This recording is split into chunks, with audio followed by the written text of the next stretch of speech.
So what defines an era? Is it the happenings and happenstances? Wars, invention, rival leagues born out of spite, mergers, strikes and holdouts, expansion, relocation, salary caps? Is it the dynasties that define it, decade on decade? Packers and Steelers, Niners and Cowboys, Patriots and Chiefs, rising, fading, setting new standards and being left behind by the next generation? Or is it how the game is played? Ground and pound grit, the precision of the West Coast, the bombs away air raid, chess-like situational play, or the numbers game of modern analytics? Superstars are easy beacons. Johnny Unitas' golden arm, Walter Payton's sweet stutter, Joe Montana's ice cool, Peyton Manning a general on the field. How can today's stars stack up to your heroes of old, who made you fall in love with the sport, who first made you dream? So what era are we in now? The streaming era? The global era? The social justice era? Just another Taylor Swift era? Is it the era of player protection, for better or worse? Or of quarterbacks who can do it all? Do we get to choose? Or is it a label only posterity places upon our time when it's all said and done? Because eras come and go. But legacy lasts forever. Brady's 7 rings will never not glitter. Jerry Rice's yards cannot be unmade. Lombardi's trophy will always be held high. And John Madden's name, his voice, and his love for this sport, well, that will echo through generations. I only had 3 rules: be on time, pay attention, play like hell when I tell you to. And that's really all you need. Because eras pass, but legends, they never die. This is the Sporting Almanac Podcast.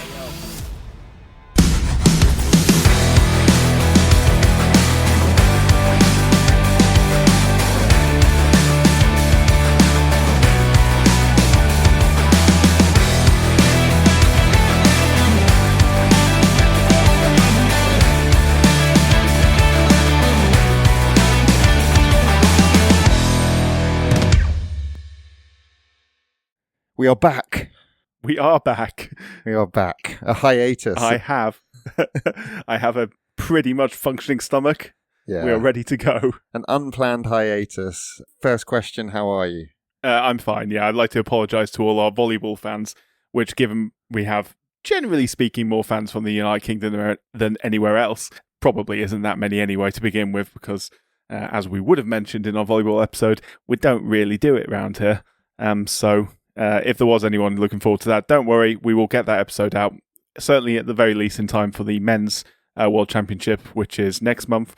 But in the meantime, we are skipping the week and we're moving ahead, and we are doing the NFL today. Yeah, regular season NFL is back. Yeah, it's one of those things, isn't it? We've both got full-time jobs. I happen to be unavailable due to an absence of Wi-Fi, and then you got sick. So these things happen, but here we are. Practicalities. To be fair, we did well to go 20 weeks or 21 weeks or whatever it was with no disruptions. Without it happening. So yeah. we will see how long we go this time. Yeah. Second streak. It may not be as long this time because I am going on holiday in a month and a half's time, but we'll see what happens. Yeah. Second streak. We can do it. Yes, you said NFL regular season, but before we get there, as is always the case when there is a break, there has been a lot of sport on that you and I would like to touch on. And also there's the 100 final today. That gives you an indication when we're recording. Our 2 football teams are playing in a rather significant game. I was going to say, we're recording just before we fall out for our twice season. We're not friends for 2 hours session. Yeah. Trying to get this in before kickoff. Arsenal, Liverpool. But yeah, as is always the case, there's stuff to quickly mention. Can I say one thing about Eze and the Arsenal signing of Eze? Of course you can. Not from a partisan perspective, as lovely as that is. I genuinely think that signing, every single football fan, every single sports fan should be buzzing about in an objective sense. Now, I'm not asking Spurs fans to be happy that they had their pants pulled or what have you. That's not what I'm saying.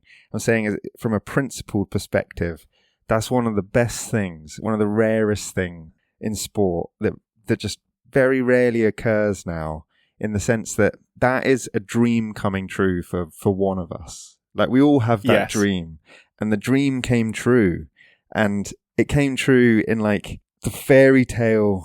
textbook fairy tale circumstances, in the sense that he got released as a kid He did the Yeah. rounds. He worked so hard to get a professional career. He's gone and done wonderful stuff at QPR and obviously more poignantly at Palace. And now his dream has come true. And I just think that is what sport is all about. What I would say is his entire professional career has been based on the fact that he was told when he was a youngish boy, you are not good enough to play for Arsenal. And he's had to rebuild his career based on that. As a guy who, that was his favourite team, that was his dream. That was his dream since he first knew what football was, to be told you are not good enough to play for Arsenal. And he was like, sod that. If this is going to take me 10, 15 years, however long it's going to take me, I will prove you wrong. Yeah. And he did. Yeah. And that's sport, and that's wonderful. And there's a lovely aspect to it, isn't it, about sort of making the team or the company or however you want to phrase it, the leadership, just eat their humble pie. And Arsenal had the humility to go back and say, we were wrong. We want you to come home. And I just think that's awesome. That's what I was going to say. That's all I wanted to say. I think it's very pure. It's why me and you love sport. We say that on most of the episodes. And so I just thought it was worth a mention before we dive into the other version of football. The other version of football, and by that you mean the atrocious decision in the Fulham-Chelsea game yesterday. VAR, yes. Okay, I think we need to limit ourselves very, very strongly on how long we talk about VAR at the start of these, because this could be every single week. Yeah. But having said that, do you want to hear a conspiracy theory, Ben? Yes, I do. Because I actually am now in the territory of believing it. Oh, it's my conspiracy theory, this. I've just come up with this myself, but feel free to spread it far and wide. I think that the PGMOL and the powers that be are fed up with VAR. I think they understand it was a bad decision. They can't backtrack because they look like idiots. So what they're trying to do is they're trying to make every single member of the public fall out of love with it so hard that they look like heroes when they finally say, you know what, guys? You're right. Let's give you the game that you want. Because there is literally no way that any competent official makes that decision in slow motion with everything available to him in the Fulham-Chelsea game and thinks that the fact a defender coming in from behind slides his foot underneath where a guy is trying to do a turn, a pirouette, in his own half of a pitch justifies the disallowing of a goal at the other end of the pitch many seconds later. It is just... It's not a challenge. It's not. Let alone a careless one. Like, he's not tackling him. It's an accident. It was a very good piece of skill where he happened to stand on his foot. And was it Chalobah? Who was it who went down? Yeah, Chalobah. Sold it.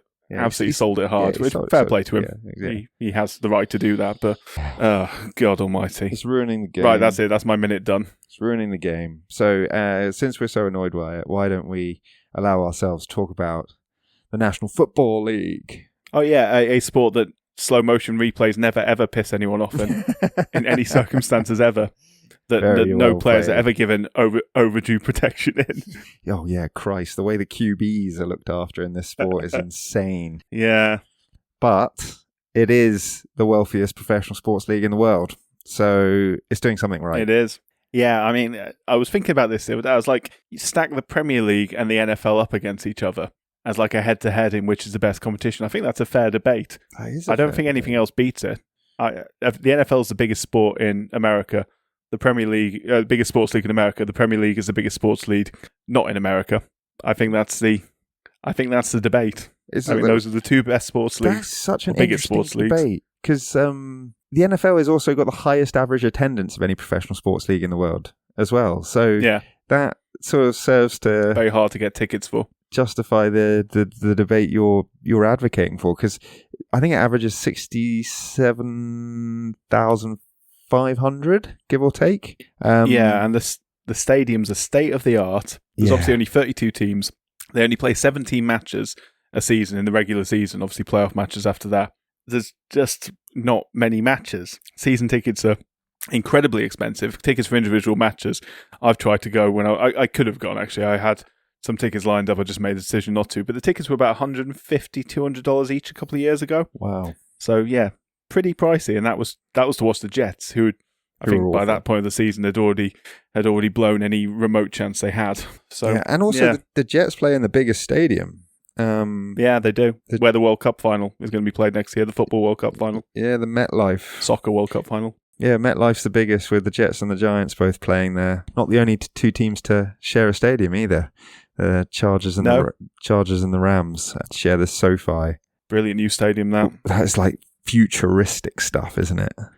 Some of the stadiums are, and the difference between the arenas they play in now and the arenas they played in the sort of dawn of the modern game in the 60s and 70s is incredible. We're talking like universities first in these big university domes that they used to play in, like the Rose Bowl and stadiums like that, which, while they're huge and they can fit a lot of people in, very dated, very much not like modern stadiums. Now you've got stadiums with retractable roofs. You've obviously got the artificial grass. Obviously, the heating and everything that you need to try and keep matches going in January in Minnesota and Lambeau. And Lambeau. Well, Lambeau is probably one of the more dated stadiums, relatively speaking. But even so, I mean, it's huge. The amount of money in it is incredible. And well, let's put it this way: like, if we're talking about the stadiums and the attendances and how popular it is, the Bears play in the smallest stadium, the Soldier Field, 61,500 there.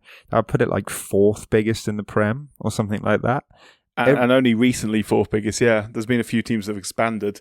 Yeah, to get around that mark, like Anfield is probably now over that. Obviously, the Emirates and St James's and Old Trafford. Emirates is smaller, 60. Is it? Fair enough. So yeah, I mean, like it's like, yeah, that's it. Everybody basically has got a stadium. All 32 teams got a stadium in excess of 61,500 because the Bears play in the smallest, and obviously smaller than the MetLife at 82,500. But everybody else is in there. Between most in the 70s, high 60s, 70s. But I think the Cowboys and the Packers at AT&T and Lambeau Field, respectively, are the others that are over 80,000. But like, it's very popular. The stadia is insane. Well, I say it's very popular. It is the most popular sport. Yeah. Yeah, absolutely. I've actually just had a comparison. Yeah, Soldier Field versus Anfield. And I do apologise to all Chicago Bears fans because Soldier Field is actually bigger by 224 seats, even after all the work done on Anfield. So it's crazy, there you go. Isn't it? It's crazy. And that translates into the value of these teams. Again, like, if you want to do that comparison with the Prem, like, these are the most valuable teams in the world. The average NFL team is worth $7.13 billion. That's billion with a B. And collectively, the league is worth £228 billion. And you'll know who the most valuable team is, I suspect. Do you want to have a guess? The Dallas Cowboys, of course. Yeah. 12.8 bill they're worth. Is that dollars, I assume? Dollars, yeah. Sorry, yes. Not pounds. If I said pounds, forgive me, but dollars. No, there's not too far between them nowadays anyway. But so, regardless, a lot of money. Oh, crazy. Yeah, America's team. Yeah, like the richest sports team in the world. Yeah, they are. Yeah. Yeah, they haven't won anything since the 90s. No, they have not. But that is the beauty of the NFL. Like, nobody dominates this game. No, it's set up that way. It's something similar to what we said in our Premier League episode. Obviously, Premier League is that you get bigger discrepancies, and the discrepancies keep sort of catching up and then rising and then blah blah.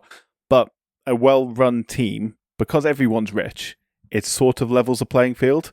So if you're well run, the difference becomes how well run you are and the desire of players to come to you, more so than it is just based on I have more money than you, so therefore I'm better than you. How good you are. The NFL is the ultimate example of it. Well, the NFL is the ultimate example of it because everyone is limited by how much they can spend, their salary caps. There's no transfer fees. It is just trades. It is how can I attract players to my team, and how can I use what I have available to me, such as my draft picks, such as my personnel currently in and trades and picking up free agents and whatever else, and how can I use my salary cap. It is a good general manager, a good owner, good communication between the different levels, and any team can turn their fortunes around, not immediately, but over the course of a few years. Yeah. And equally, teams that persist with bad owners and therefore bad attitudes and bad personnel in positions just won't find themselves getting better. Do you know, like, CC the Jets? Yeah, that is the downside. So, I mean, I did a little bit digging about the money because, you know, I love to go down those rabbit holes. So I can explain how the revenue works. But, well, I say I can explain how the revenue works. I'm not an accountant for an NFL franchise. I can give you an insight into how it works. But the upside is, as you've already pointed out, and I think this is really interesting context, the upside is, and it's a major upside, no one dominates the league through excessive earnings, basically, as you quite rightly have already pointed out, not in the same way, as you see in football. And that's the thing that me and you whinge about a lot. The downside, and this is a big downside, is there's no disincentive for being shit. There isn't. In fact, there's advantages for being shit. Yeah. Certainly over the course of a single season or a couple of seasons. Obviously, the downside of being shit in the long term, if you're taking a hit at being shit for a couple of seasons in order to get better in the future, you then lose that sort of appeal. People don't want to come to you as free agents or whatever. But again, if you're trading away veterans to try and get draft picks in and try and build from the bottom up, that might not matter. If you're well run, having a couple of bad seasons isn't always a bad thing because you get good draft picks. You get easier schedules the following season, which I'll explain in a bit how the scheduling works, which is very, very complicated. Well, not actually that complicated. It's the same every year. You just get used to it. And yeah. But this is you can build back with competence. This is the thing that's so unique about this as a sport and a league is like the money is split completely equally, essentially. So the NFL, as in the company who owns all of the franchises, it gets its revenue from three primary sources, as I understand it. And again, forgive me, Americans, because this is Billy Basic stuff and very entry level. Their ventures, merchandising, for want for a better phrase, their NFL network and Sunday ticketing, which they call their enterprises. And then the big one is obviously television contracts. And the league then distributes the revenue equally among the teams, regardless of performance. And each team, so I don't know what it is now, because it's 5 years since the statistics that I could find were available. So in 2019, each team received $255 million per year. And the league's television contract was worth about $100 million of that. And that was up 150% from 2010. So I can imagine it's even higher now. And then... certainly, yeah. So that's how they divide up the NFL money. But then each NFL club's franchises, for as they're known, they have an authorization to operate in a home city. This is where it starts to get a little complicated. But the franchise covers a home territory. So they have their home city, which is within a home territory. The home territory is 75 miles surrounding the city limits. Or if the team is within 100 miles of another league city, half the distance between the two cities. And then you have the home marketing area, which is the home territory, plus the rest of the state the club operates in, as well as the area that the team operates its training camp in for the duration of the camp only. And then each NFL member has the exclusive right to host professional football games inside the home territory and advertise and promote and host other events that market and etc. etc. There's obviously exceptions to this because people will immediately be thinking to themselves, well, there's teams in the same state, etc. There's teams in the same city. And that's true. And so there are exceptions for New York and Los Angeles and for same state franchises. Well, I was also thinking, what state the New York Giants and the New York Jets actually operating? Because technically they play in New Jersey. The only team that actually plays in New York State is the Buffalo Bills, who play in upstate New York. Yeah. So there's a complication too. As I said, let's not complicate it. Let's keep it simple. Yeah. But the point is, to the basics. There are very clear rules to ensure that everyone has the same financial and revenue power, and that they share the money that they make as a league. So it's clever. It's very sustainable. Yeah, it is very sustainable within obviously a very tight market. But what it results in is you have 32 professional football teams in the United States of America, and other than occasional upstart leagues like the XFL and the whatever the other ones are that have been going on recently, which might play in the spring and might be sort of an option for players who don't quite make it to the league. The next level of professional, there is basically no other high level professional football in the United States. There's only college football and then the NFL. So it results in, although the squads are big and there's 55 people who make a roster at the start of any year, and there's obviously more held on the practice squads and new people coming in every year and replacing them, there's only 32 franchises. So the levels, when you come from hundreds of Division 1 colleges and even more Division 2 colleges, and like all these incredibly talented players who've been playing to a very high standard, essentially a professional standard, even though they're not getting paid at college, and will go into college football at some point in the future, which I'm looking forward to because it is interesting. Such a wealth of talent into such a small pot. It is the most elite sporting league in the world in terms of the talent available to it and the levels you have to get to the top. Like people who are taking the piss out of Louis Rees-Zammit for not achieving in not making it in American football. Fair play to him for giving it a go, and fair play to him for sticking with it for 2 years. To come out of a completely different sport and not have the core skills available to you, it's nigh on impossible. The pool of players available to them at that elite level is incredible, and it means that when you end up NFL level, it's as the levels. It's as if huge. Only Premier League football existed in England, and everybody else that was playing was basically vying for a position in a draft for those 20 teams in the Premier League to pick from. Yeah, but they all come through a really high-level amateur system underneath it. Yeah. So like up to the age of 22, everyone has the opportunity to play really high-level football, association football in this case, and then you then get stratified down to just 20 Premier League clubs at that point. And imagine the levels, and then coupled with that, no other country in the world plays your sport. Yes. Really, realistically. Canada, to a certain extent, they play Canadian football, which is very similar. Obviously, the core skills are the same. The rules are slightly different. But 95% of the pool of players comes from your own domestic pool. Basically. Yeah. And it's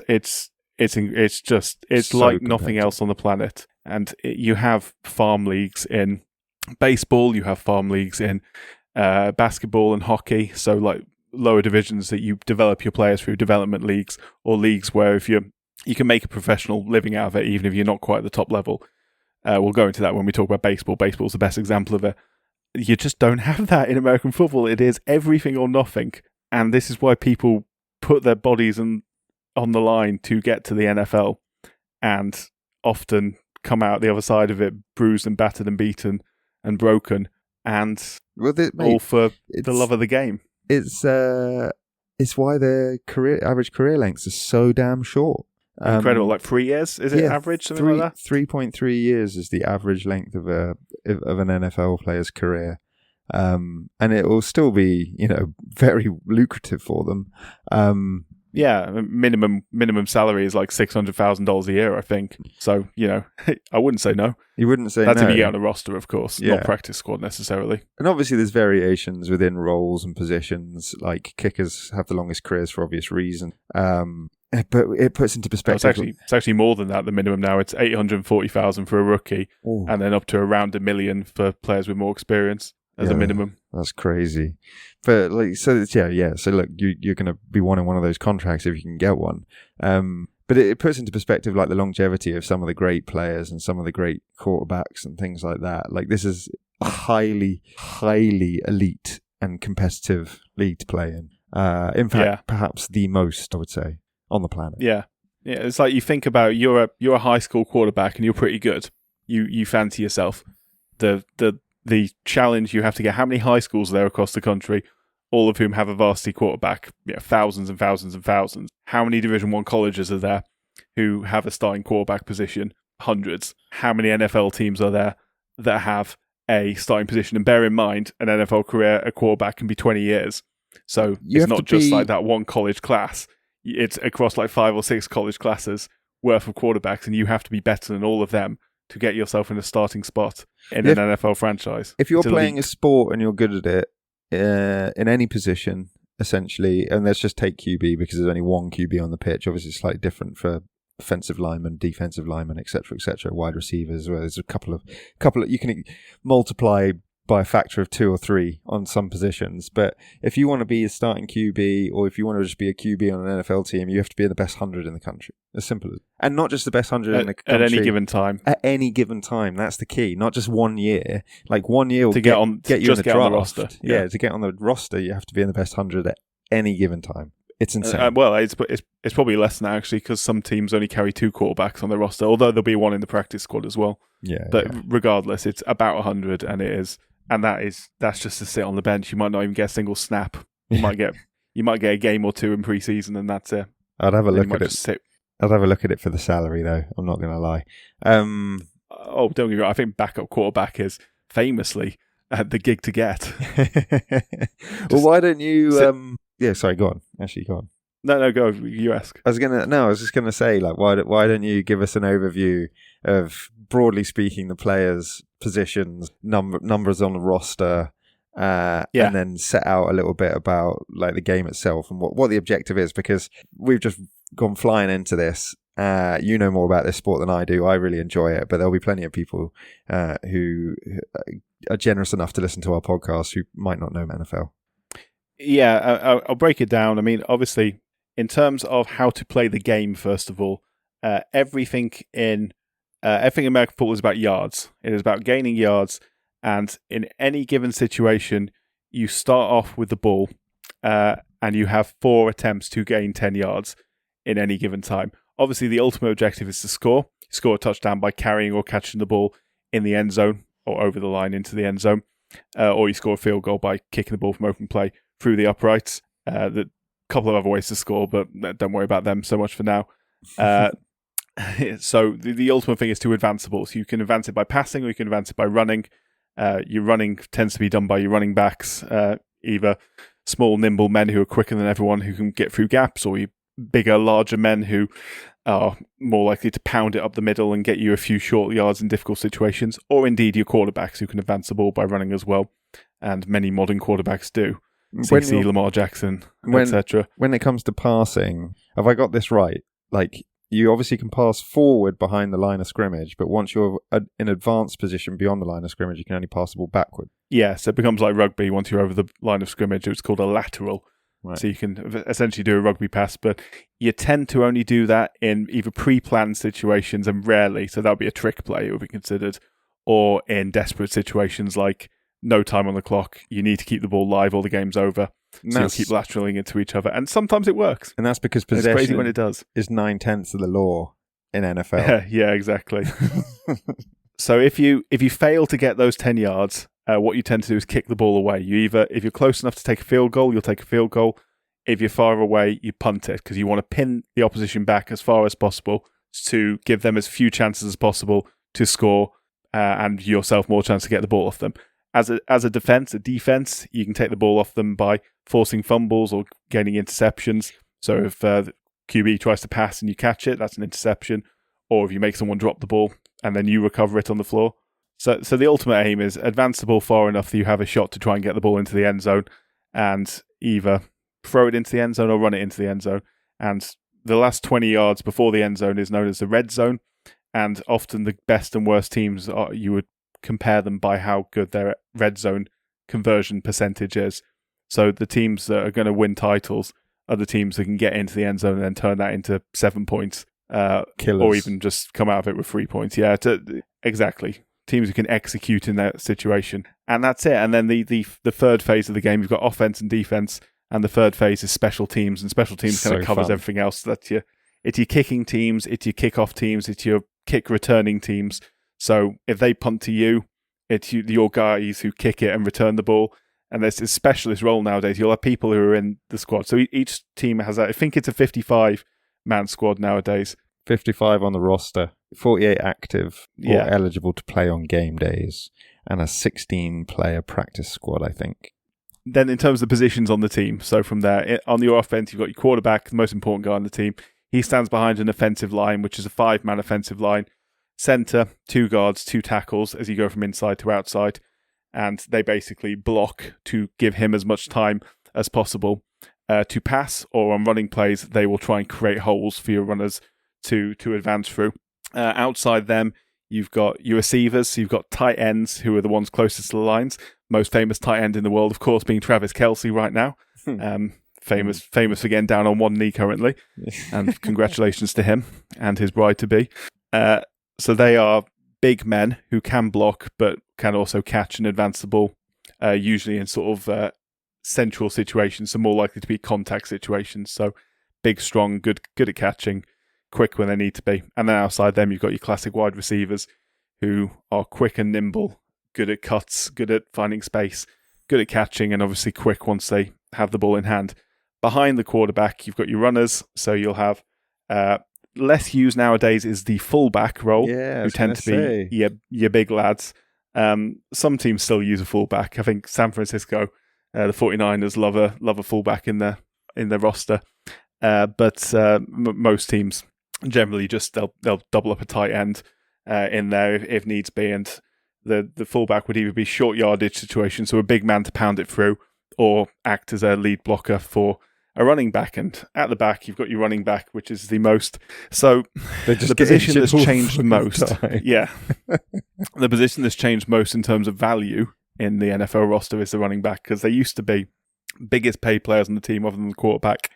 Maybe first draft picks more often than not as well, and nowadays they're just not that well valued because they just don't last. The amount of repetitive pounding they do. It's a suicidal job. You're just running into people that are significantly larger than you at high speed all the time. More often than not, yeah. Unless you're Derrick Henry, in which case you're running into people about the same size as you. Yes. Yeah. Well, that's the reason why he's Derrick so Henry damn is good. a monster of a running back, yes. Who's still going into his 30s, which probably has a lot to do with the fact he's bigger than everyone. Yeah. So that's your offense. Then defensively, you basically match that up. So your offensive line is matched up by your defensive line. That is 3 or 4 players, depending on what system you're using. You have a guy in the middle, defensive tackles, nose tackles, whoever you want to call them, who are just trying to be big and pound their way through to get to the quarterback. Defensive ends who are like edge rushers. So that could be, edge rushing is kind of a catch-all term, but they will be slightly quicker and more nimble, try and get around the outside to get to the quarterback, either speed him up, make sure he makes a decision too quickly and throws an interception, or even better, get to him and get a sack in, force a fumble or something. Behind them, linebackers, who middle linebacker tends to be your general, I guess you call it, probably the equivalent of a quarterback, traditionally speaking, in the defensive setup. They tend to be kind of a bit like we were talking about number 8 in rugby, sort of a jack of all trades, big, but also quick, but also good hands, but also able to advance through the line to make sacks, but also able to make interceptions. They see the whole field around them. They're right in the heart of it. Outside them, you've got outside linebackers who are, again, they can be edge rushers. They can try and get around the outside to make sacks, or they can be more like a linebacker, halfway house between a lineman and a defensive back. And then you've got your defensive backs. Your defensive backs on the outside are your cornerbacks, and in the middle are your safeties, and they defend the backfield. So any passers, they're looking to make interceptions, make tackles once catches are caught, or block or swat down any passers. And there's your offense and defense. The reason and I started special chuckling, teams, kickers, punters, blah blah. The reason I started There's chuckling, loads. mate, is because that's really impressive, and I also don't expect anyone to actually remember that. I don't even. I was going to say, why did I bother with that? First time of listening. No, because it does make sense if anybody decides to tune into the NFL this weekend and watch it, and they hear things being said. If they haven't listened to or watched NFL before, then I'm sure that degree of jargon busting on the positions will certainly help. But it is a sport that's full of jargon, isn't it? And there are a lot of positions. It is. There's one more position I would like to doff a cap to. That is a man who is called the long snapper in the team, which is my favourite position. So to start every play, the ball gets snapped. So that is the centre in the offensive line will snap the ball between his legs to the quarterback, and the quarterback will then decide what to do with it. In special team situations, sometimes you want the snap to go further, obviously to give your kicker a bit of distance to make a kick, or your punter a bit of distance to make a punt without them getting charged down by the opposition and that kick or punt getting blocked. So you employ long snappers, who are basically big men who have expertise in snapping the ball between their legs a long way. And they get paid a surprising amount of money for doing that. Because if you get that wrong, that situation you're trying to get yourself out of, that punt, that kick, whatever it might be, you've gets even lost harder. You've lost loads of ground. Yes. Yeah. Accuracy so you need is that key. Long snappers need to be consistent, and you can make a career out of it. You can make a very good career. You're getting paid well above that minimum salary to do so. I love that. I was going to say the thing that that sort of chimed with me as you were taking us through all of the positions. Essentially, is it is extremely similar to rugby in that there is a position for everyone, and where it's maybe slightly different to rugby is that when you get to the elite end of this, like everyone is an absolute monster and an athlete, but when you're playing at college or you're playing at high school, there's a position for everyone. Big guys, little guys, athletic guys, less athletic guys, fast guys, agile guys good at tackling, guys good at running. Guys are good at throwing the ball between their legs, Yeah. Kicking, as you've already said, even if you're kickers. Love a kicker. Yeah, especially because you sometimes see guys and this has been seen in the NFL, guys coming on kicking with wearing their glasses and stuff. Yeah. Anyone can play, and that is the beauty of American football. It is an accessible sport in that sense, which is probably why it's so popular. If anyone's by a computer, just Google Rodrigo Blankenship, who was a place kicker. He hasn't been in the NFL for a couple of years now. But yes, Google him and look at him, and that is a professional athlete. He looks far more like he's going to turn up and fix an IT fault than anything else. But he was one of my favourite NFL players for a number of years because of that. And fair play to him. That's what an elite athlete looks like. Hate to say it, fellas, but that's it. It's quality. If you've got an attribute, there is a way of honing it when it comes to American football. But it's a dog-eat-dog business still. As I say, he was in the NFL, had a couple of bad seasons, and that's it. See ya. Game over. Because there is someone else who can kick goals or whatever. I mean, you've done an absolutely superlative job of setting out how the team is structured and all the positions that are there. So I guess the next challenge for you, if I may pose another, is to explain how the regular season is scheduled, for a better phrase. Yes. So this is, again, it's... Keep it simple. So the good thing about this... I'll try and keep it simple. Wish me luck. The good thing about this is that at the end of every regular season, so the moment the final whistle goes, at the end of the 17-game season the previous year, every team will know who they're playing the following year because it's based on where you finish in the league. It's on a rotational system, who plays who any given year, and you will know in advance who that is. You won't know until the schedule comes out when you'll be playing them and whether you'll be playing home and away. But at the end of any given season, you'll know who they're playing. So just to run through quickly, every team in the NFL, it is fun. It's cool. And it's quite well balanced as well. So if you come fourth in your division, you'll be playing many more teams who came fourth in their division the following year. Than a team who came first in their division will be playing teams who came first, which is I think a really good and mutually beneficial thing for the NFL because it encourages, it stops the risk of teams sort of consistently being bad, which no one likes because people don't go and see them, and that has no benefit to the league. Gives them a chance to have a better season the following year than they had the year before, and it also means you're basically guaranteed. For example, Chiefs always play the Bills because they always win their division. Which means every year you get a Chiefs v Bills game, which games. Obviously everyone turns up and switches onto because everyone wants to see Mahomes versus Allen year on year and year. I mean, it happens in the playoffs anyway, almost every year, but of course, getting in the regular season too, bonus. So 17 matches each. All competitive at both ends of that spectrum, though, right? Because fourth versus fourth will be competitive in the same way that first versus first will be competitive. That's a big draw, I am. You don't get many walkovers. I mean, it's designed in a way that even fourth versus first will at least be competitive. There's always a hope there. Yeah. It's very rare that you get. It is very rare you get a season where teams go 0-16 or 0-17. It's not that it doesn't happen, but it's rare that it does. Yeah. And equally, there's only been 2 regular seasons in the Super Bowl era where teams have gone unbeaten in the regular season, which is the Miami Dolphins in the 70s, 72, I think, and then the New England Patriots, who went 16-0, but then unfortunately lost to my hero, my favourite quarterback of all time, Eli Manning, in the playoff final. I'm a New York Jets fan, and Eli Manning's my hero, go figure. So, 17 games, everyone plays.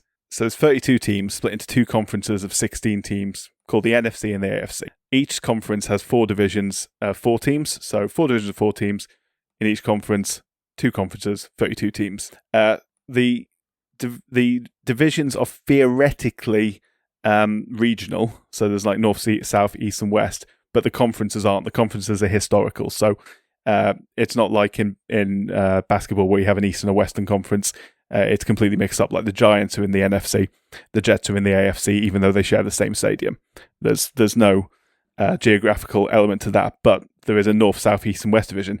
However, it puts a sort of mockery on these being geographical when you've got the Dallas Cowboys playing in the NFC East and then the Kansas City Chiefs playing in the AFC West when Kansas City is further east than Dallas is, for example. So some of that is historical too. So just one of the don't think too much about it. One of the other things to probably note in that is most of the clubs, probably about 2/3 of the league, are based in the east of the United States, and there is a even denser population in the northeast if you were to quadrant it. So it's not that easy to set up the divisions in a way that makes geographical sense. It isn't, yeah. And it's also, that's very historical, because the league came out of the northeast, Ohio and Pennsylvania, and spread outwards from there. So just to show you how the fixtures work, I'm going to take a single team to use as an example, and it will come as no shock to anyone who knows me that team I'll be using will be the New York Jets. So the New York Jets are in the AFC East. They're in the AFC East with the New England Patriots, the Buffalo Bills, and the Miami Dolphins. So the first thing is very simple. They will play 6 games against those 3 teams in their division. They'll play home and away against all 3 of those teams. Yeah. So the Jets will be playing home and away against the Buffalo Bills, New England Patriots, and the Miami Dolphins. That's 6 games. Then each division in the conference is paired up with another division in that same conference, which are called the intra-conference games. So every season they basically pair 2 up against each other and 2 others up against each other. So this season, the AFC East will be playing the AFC North, and the AFC South will be playing the AFC West. So this means the Jets will play 2 games at home and 2 games away against the 4 teams in the AFC North. Those 4 teams are Cincinnati Bengals, the Cleveland Browns, the Pittsburgh Steelers, and the Baltimore Ravens. In this case, Pittsburgh and Cleveland are home, and Cincinnati and Baltimore away. So 4 more games, that's 10 in total. Right. So next, each division is So next, each division is paired with another division from the other conference of 40 on a rotational system. So you'll play one year, one the next, blah, blah, blah. So this means that you will play every team in the NFL at least once every 4 years. That's what this means. So excluding this the playoffs, season, just regular season.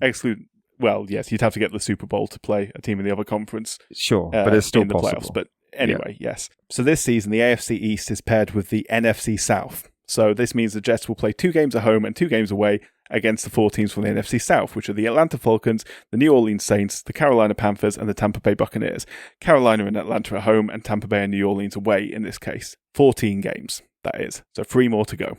So next up, the Jets play 2 games against the 2 other teams in their conference that finished in the same position that they finished in last year, excluding the intra-conference team they're already playing.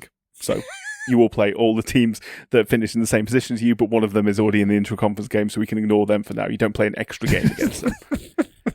Yeah. So easy, still following. So the teams that came third in their division, so the Jets came third in their division last season, which isn't bad by the Jets standard. And the other 2 teams in their conference in the AFC that came third, who they're not already playing, are the Jacksonville Jaguars and the Denver Broncos. They play 1 at home and 1 away. They're playing the Jaguars away, and they're playing the Broncos in London, which is technically a home game.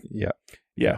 Which unfortunately I'm in America for, so I can't go and see, which is frustrating. That'll teach me. So that's 16 games. And now, for some reason, I stopped making my notes there. So I don't actually know who the Jets' 17th game is. But the 17th game is played against a team in the other conference who finished in the same position as you on a rotational basis. 4 year, yeah.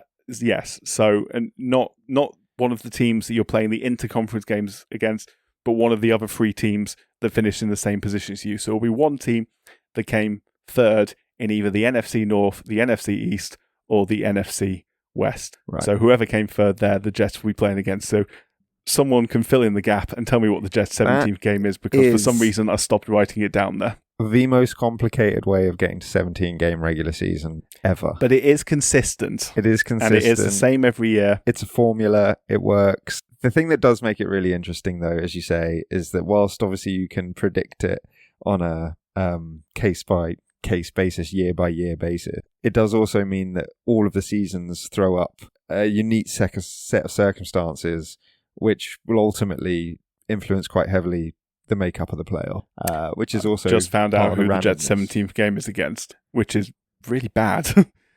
So yes, the Jets' 17th game, sorry for interrupting you, is against a team that came third in the NFC East last season, which is the Dallas Cowboys. Oh, which is a pretty bad game, actually, to get as a bonus one, because that is them definitely underperforming any given season. There you go. 17 games. But it adds to, all I was saying is it adds to the randomness, and part of the reason why it's very hard to predict and dominate, because it does, yeah. It varies your route to victory each year, and the better you do, the harder your next route will be, and so on and so forth, in a way that is obviously very noticeably distinct from, say, trying to win the Premier League, where you just have to play everybody twice and beat them. Whereas, again, to draw a comparison with football to make it a bit more accessible to people, it would be as if, like, when Liverpool won the league last year, this season they were playing 8 of the top 10 plus 2 or 3 of the bottom half of the league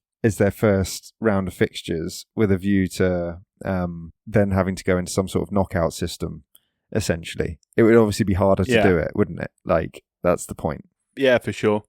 The thing I like most about it, and I do think this is where the NFL gets a lot of stuff right, they understand where it is mutually beneficial to put big teams playing each other. It is both beneficial in that you have this leveling effect. It's beneficial in that that's what the fans want to see. They want to see Mahomes versus Allen. They want to see Mahomes versus Jackson, or Jackson versus Allen every season. And when you've got Baltimore consistently winning their division, when you've got Kansas Chiefs, and when you've got Kansas City Chiefs, and when you've got Buffalo consistently doing it, means you do end up seeing these matchups every year, which everyone wants to see. Obviously, that increases people tuning in and increases the fans that you get, eyes on the TV, advertising sales and everything else, which is why I say mutually beneficial. But it's just a good system. And it's a good way of doing it with a limited number of games. And the system itself as well lends itself to expanding to 19 games would be easy, because you just keep adding on. The Jets will be playing the third team in the other conferences, so the other divisions in the NFC, until you get to 19, and then you'll have to get a bit creative after that. But so if they want to expand the number of games in future, they can, and they have. Obviously, that 17th game that I just described was a recent addition. I think about 2020. Yeah, they added down. It was 16 games up till then. That's why when you were describing who had gone 16-0, you were talking about the Patriots. That's because they only had 16 regular season games. The other thing that I thought was really fun, just on the season, is that most NFL games played on a Sunday.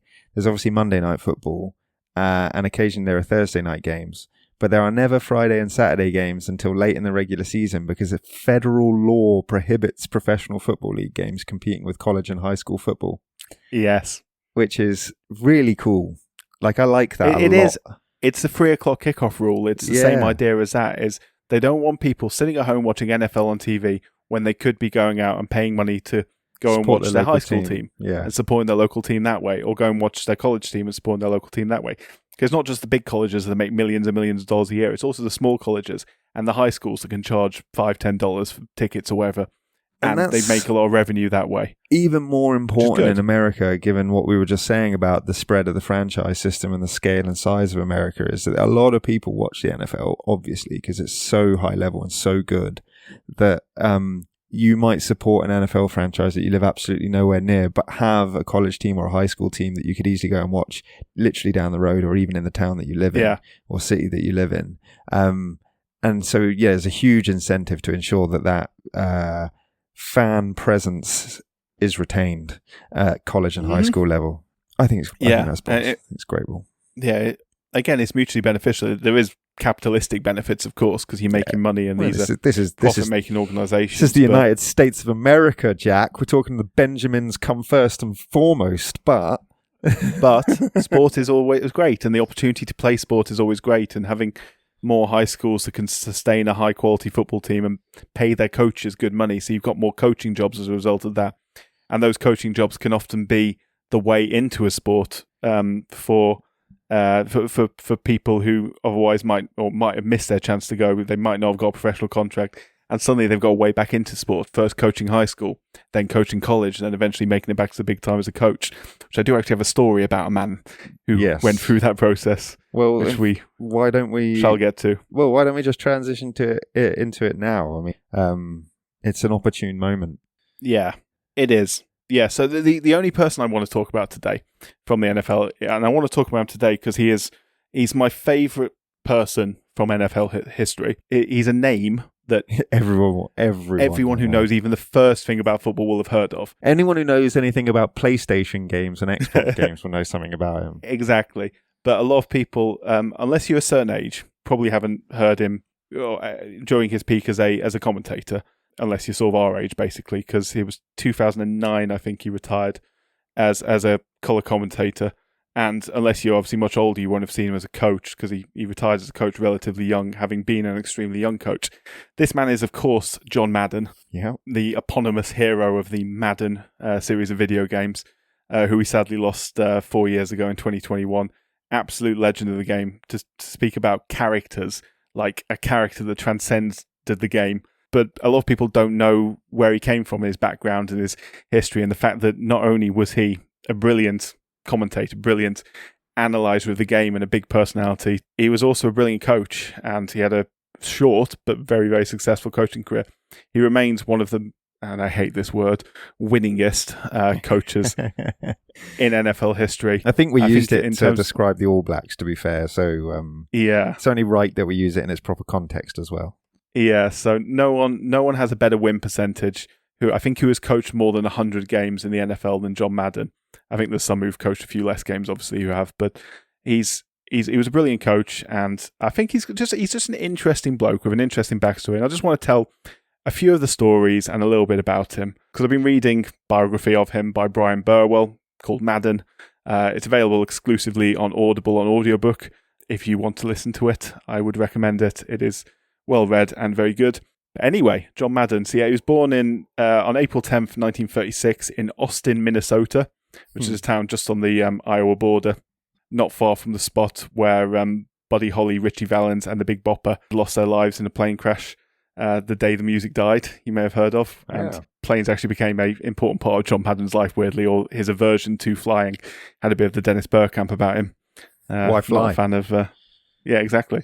Why fly when you can walk on water, or why fly when you can drive around in a massive bus? In Madden's case, oh mate, he had a existence to be envied. Did John Madden? So his dad, called Earl, was a mechanic in Austin, Minnesota, which is a town of about 12,000 people.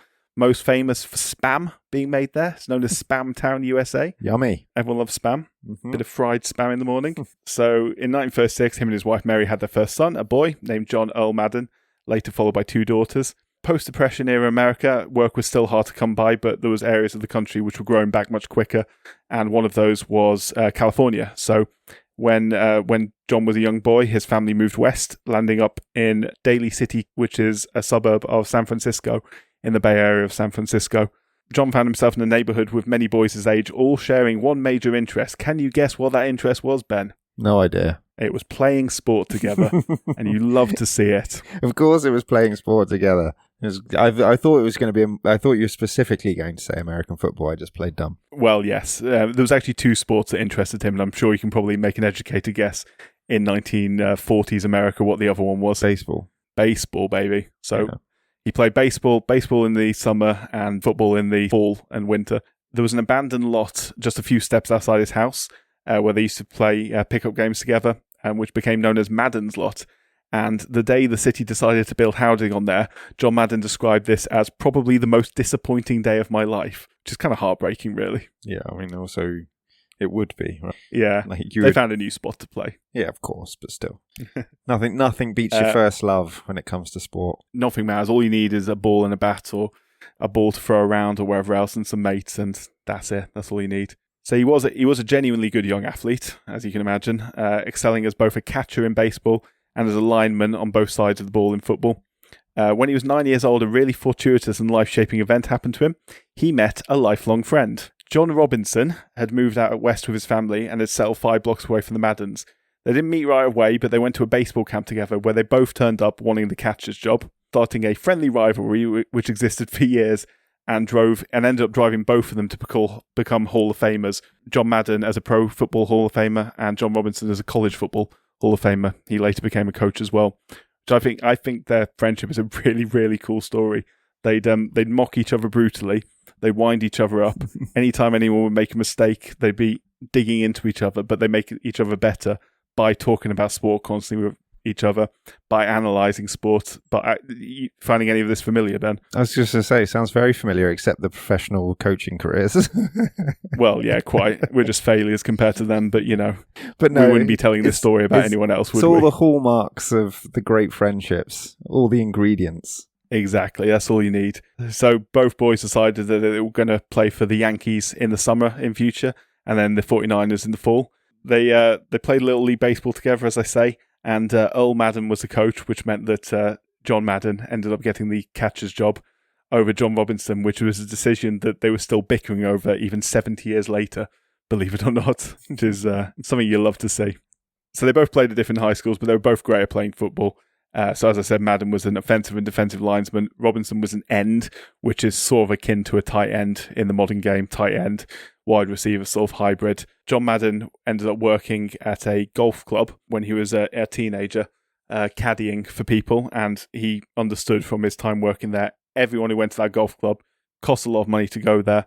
They all had good jobs. They all pretty important people. They'd all been to college, and that was something that he set his sight upon. So after he'd finished school, he wasn't the best student in the world, but he muddled by and got himself a sports scholarship to a couple of universities when he finished. He was actually, weirdly enough, he was offered a minor league contract as well by both the New York Yankees and the Boston Red Sox coming out of high school as a catcher, Jesus. But turned it down because the love of his life was football. He was a football man, first and foremost, so he decided to go to college and to try and make a career that way.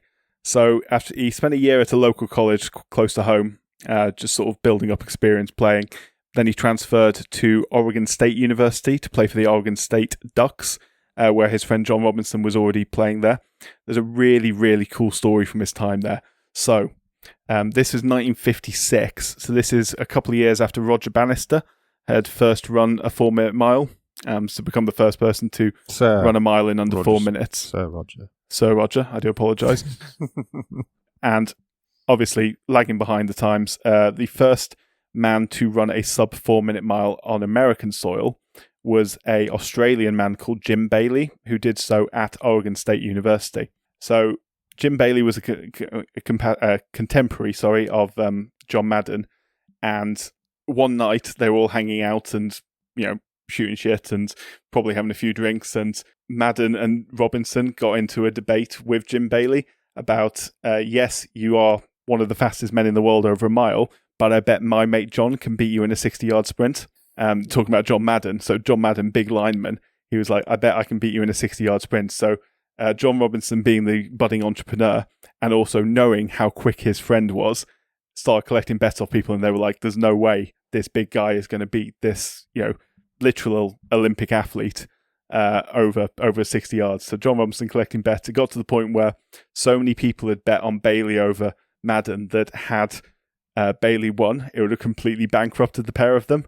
But genuinely, John Madden won that sprint. 60-yard sprint, he was quicker than an Olympic standard athlete. So just to put in mind how good an athlete he was, but I really love that story. That is a good story. Yeah, he didn't last too long at Oregon because one thing John Madden was throughout his life was he was always more comfortable around working class people than he was around sort of middle and upper class people. And university life was obviously dominated by the latter and not the former.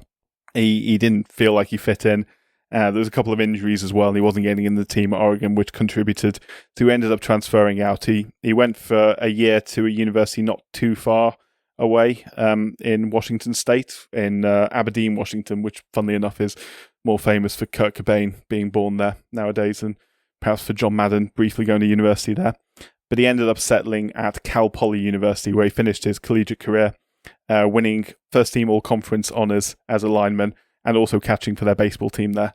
There was something else that happened at Cal Poly, or a couple of things that happened at Cal Poly and after he left Cal Poly that cemented that fear I mentioned earlier, his fear of flying.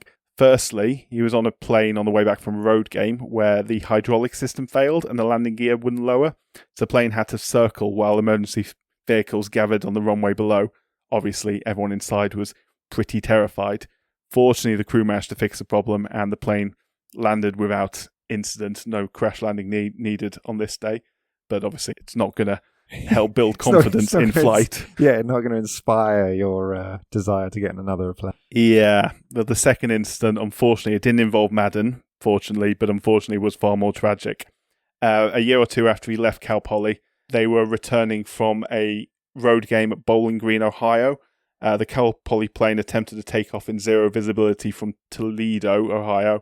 When its left engine partially lost power, the plane crashed on the runway and caught fire, killing 22 of the 48 passengers, including 16 Cal Poly players, many of whom were former teammates of John Madden. And John Madden was working nearby at the time, so still very closely associated with the college. So that obviously had a huge impact on him.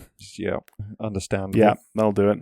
In the meantime, he had been drafted into the NFL in the 21st round of the 1958 draft, I think it was. Forgive me if I got that year slightly wrong. He got drafted by the Philadelphia Eagles. Even though he was drafted 21st, he was doing great in camps. He was performing quite well. There was a chance of him getting on the roster, certainly in a backup role, if not in a starting role at that point. But unfortunately, during one mid-morning scrimmage, he had several players land on top of him after a drill, and his knee went. Torn ligaments, damaged cartilage. Not the modern age of keyhole surgery as it is now. His year was done, his future was uncertain, and he spent most of the next year on the injured reserve list, milling around on crutches, just trying to sort of get by and stay out of people's way and try and make himself useful as best he can while rehabbing. The knee injury was a killer until at least the early 2000s, really, wasn't it? Like, yeah, medicine really was. Never really figured out the knee joint until for relatively recently. So, your classic is your ACL, but any kind of serious knee injury could have been a career ender or a limitator, at least. That's not even a word. Yeah, I mean, it's very, you know what I mean. It's very rare nowadays that you end up with players retiring due to knee injuries, unless they're persistent, unless they happen sort of late in their career, and that is obviously due to the advances in surgery and whatever else. But yeah, as you say, it wasn't so long ago that this wasn't the case. So, with time to kill during his rehab, he found himself finding ways to spend his time, and one of those was sitting at the back of the room while the team's starting quarterback and future Hall of Famer Norm Van Brocklin studied game film. So Madden was fascinated by Von Brocklin's diligence and slowly started spending more time watching game film than he was actually rehabbing. Eventually, the older man invited the big rookie to come watch the film, sat next to him, and started teaching him how to understand game film, how the X's and O's he could see on screen worked, how he could interpret different movements in sort of the defense's positioning and how the offense could take advantage of that and vice versa, and started to understand how to build game plans based on what he was seeing on screen, seeing essentially what went into winning NFL games. And he described it as the first time he truly understood the full game of football in its totality. He even began to contribute as well, understand the chess game that was going on between the coaches. He also knew by this point his knee wasn't going to get better. He had a new passion and a new dream, though, and that was to coach. He turned down an offer to play with the Los Angeles Chargers of the newly founded AFL, which we talked about in episode 4, in 1960. And he went back to school to earn his master's degree in education with view to building his coaching career from the ground up, as I say, starting off in a high school environment. He was 24 years old, with no formal coaching experience, no NFL snaps, and not much else in his CV to separate him from the many football men who didn't make it into the big time for various different reasons. But he pragmatically set himself target of landing a head coaching job at a good college by the age of 35. His coaching journey started off, he was trying to earn money to support himself for his master's degree, so he got a job at a San Luis Obispo junior high school. The athletic director was in between varsity coach, and he just needed someone to babysit the job, basically, over one sort of spring coaching session. Obviously, as a former Cal Poly player and then briefly NFL player, he was a logical choice. You're not inexperienced, but you're not going to find much better at short notice. When he was coaching and the nearby Allen Hancock College were looking for a new line coach, his boss, who'd seen him coach, who'd really seen how even with his level of inexperience, he knew the game, he understood the game, and he was good at coaching people. he recommended him for the job. So straight away, Allen Hancock College hired him as a line coach. So at the age of 24, straight away, he was on to a proper coaching job, albeit at a small college. It was a start, and he was being paid to do what he loved. He spent 2 years as a line coach and 2 more as a head coach at Hancock before San Diego State University came knocking, looking for a defensive coach. So this was a completely different kettle of fish. It was still a small college, relatively speaking, but they were a very, very good small college. In fact, they were one of the best small colleges at the time, back at a time where small colleges tended to play against each other, rather in like the Division 1 as it is now. So he'd be coaching under future college and pro football Hall of Famer Don Coryell. He was an offensive mastermind who later led the San Diego Chargers in the NFL between 1978 and 1986, helping make football into the passing game it is today with his Air Coryell system, as it was known. Football obviously used to be a much more run-heavy game than it is nowadays, and coaches like Coryell helped develop it into sort of the passing game as we know and love nowadays. It was a stacked coaching staff for San Diego. Joe Gibbs, who was a future Washington Redskins 3-time Super Bowl winning Hall of Famer coach as well, was there. A couple of years younger than Madden, but he started his career there. He's also a NASCAR team boss nowadays, Joe Gibbs, which is interesting. Very elite group, and San Diego became the biggest small college in the country. So the head coach before Coryell was a man called Paul Governale, who'd been an NFL player in the 40s, but put his career on hold to join the Marine Corps, as you do, during World War II. So a friend of Governale was a man named Al Davis. And you might have heard the name Al Davis before. Heard of Al Davis, yeah, he's fairly reputable. If you'd have, A, know anything about the NFL, and B, had heard our episode 4 on the NFL draft as well. He was at the time, I think at the time he was the commissioner of the AFL, but he was also a part owner of the Oakland Raiders, and he had been coach of the Raiders, and he would later become the full owner of the Raiders for many, many years. In fact, he was their owner until his death in 2011, and his children are the current owners of the team. So there is no Oakland Raiders without Al Davis. He is everything to that franchise. And he was looking for a coach himself at this point. So he just had a coach go off and join another upstart football league had started, and he lost a coach to that league. And he went over and watched some of the practices at San Diego and came across this disheveled looking big bloke and spoke a bit of football of him. And as everything Al Davis did was testing people, trying to probe into what they understood, he did the same on Madden and discovered that despite the shaggy outer shell, this was a guy who had a massive love and understanding of the game. He made a huge first impression on Davis, and such was the case that when the Raiders needed a linebackers coach a year or so later, he recommended Madden. He basically told his head coach, John Roche, that he should go and hire Madden. So he did. I was going to say, Al Davis wasn't really necessarily a man for negotiations. So John Roche and Al Davis's relationship was quite something. So the impression anyone had from the outside was that Oakland was being run completely by Al Davis, and that the head coach was basically just there for show.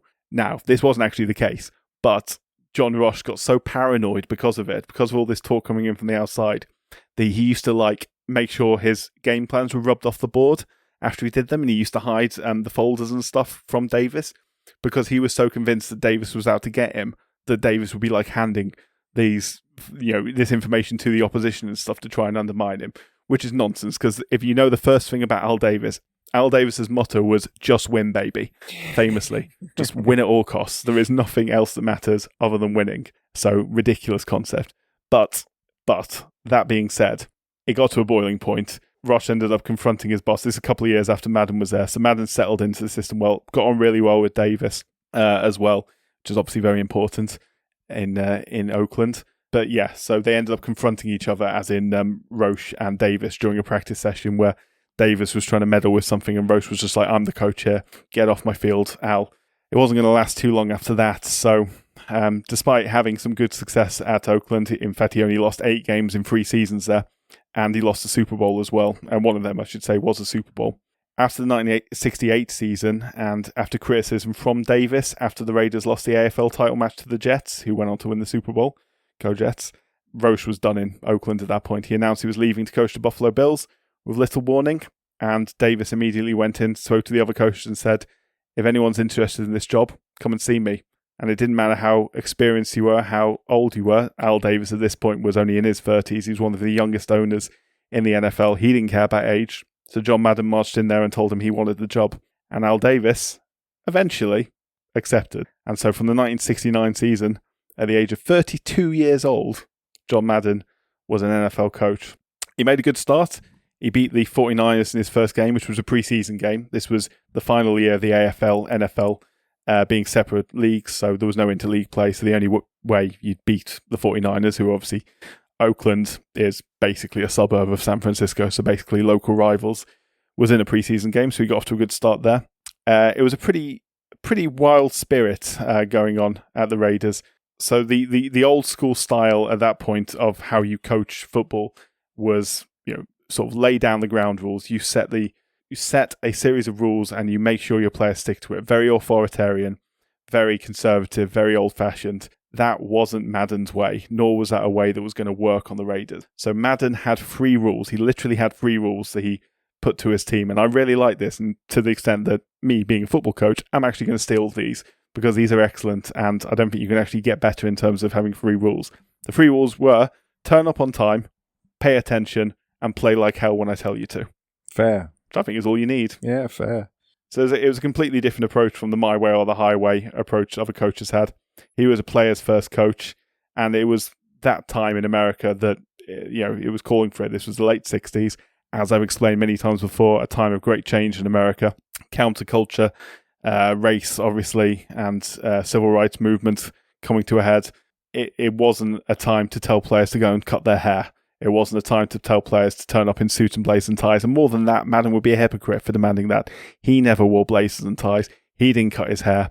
He had long sideburns and big wavy red hair that flowed down. And it wasn't his style, and it wasn't what he was asking his players to do. Keep it simple, turn up, listen, play hard. That was it.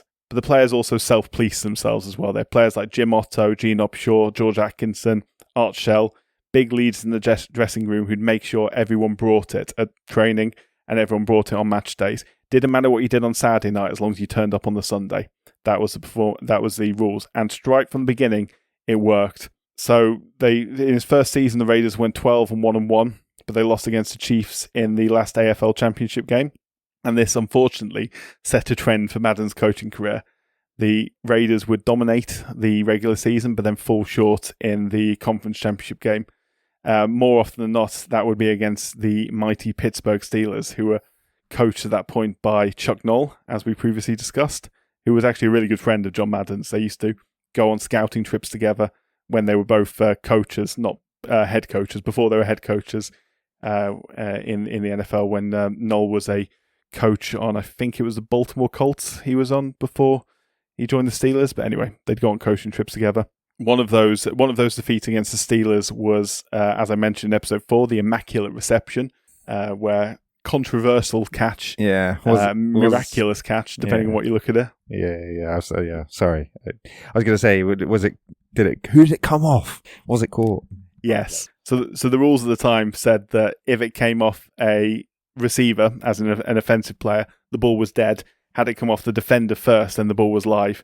And Madden was never entirely convinced by the decision. Even to the later stage of his life, he still looked back on that with some bitterness, shall we say. Yeah, well, it was game defining as well, wasn't it? It would have been game over if it had been in. If it hit the deck, it was game over, and the Raiders would be advancing and likely would have got to the Super Bowl that year.